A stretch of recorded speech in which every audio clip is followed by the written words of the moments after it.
Unfortunately, we see over and over again efforts to politicize acts of violence.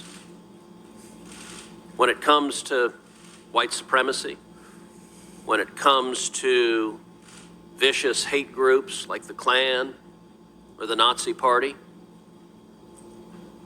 in my view, they are unequivocally hateful, bigoted, racist morons who should be denounced and despised.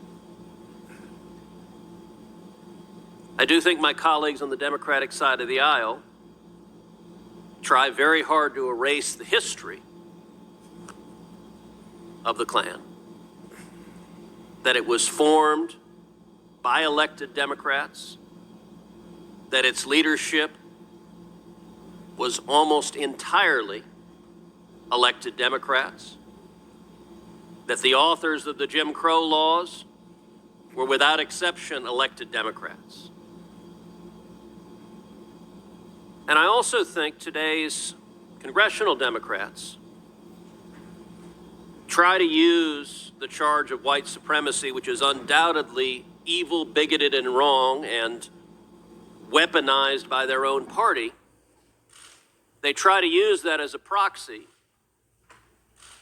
for attacking a political party they disagree with. And they do so by diminishing anti-Jewish violence, anti-Asian violence, violence directed at white people, violence directed at police. My view is simple. Violence is always wrong. Whatever your ideology, left wing, right wing, no wings. If you are seeking to hurt people, it is wrong.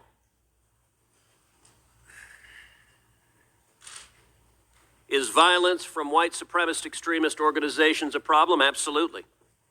As is violence from other hate groups. The Brooklyn subway shooter was a known black supremacist who called for racial violence.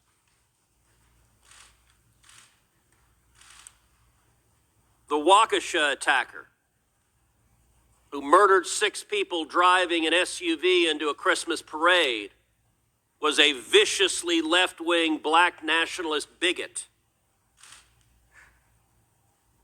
2016, another black nationalist gunned down 5 police officers in Dallas. I was there with President Obama at the funeral for those police officers.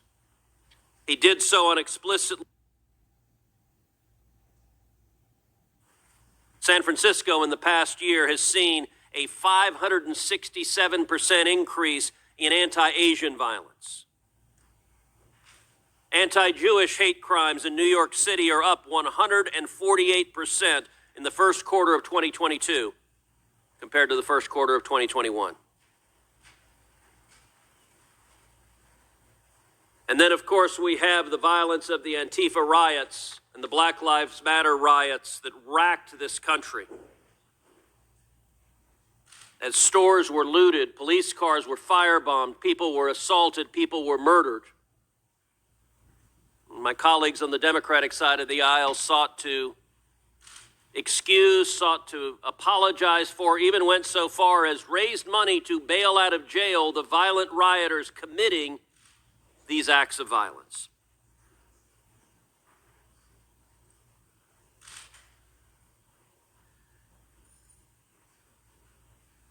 When it comes to violence, the Department of Justice should not treat it as an excuse simply to target the political opponents of whatever administration is in power, Republican or Democrat, but instead, violent crime should be prosecuted vigorously across the board to keep people safe. Mr. Herdman, you personally prosecuted the anarchist bridge bombers, 5 left-wing extremists who broke off of the Occupy protests and plotted to bomb a bridge in the Cleveland area. Is that correct? Yes, Senator. Can you describe that case and what you encountered there? Well, it was an evolving threat picture. There were a number of different attacks that were contemplated as I spoke to in my written testimony. There were discussions about going to Chicago and engaging in attacks on NATO or G8 summit that was held that year. They also discussed attacks in Tampa with the Republican National Convention being held there that year, and ultimately settled on a bridge in the Cuyahoga Valley National Park, and attempted to bring it down with a group of them gathering one night on May 1st, 2012, in order to try to bring that bridge down.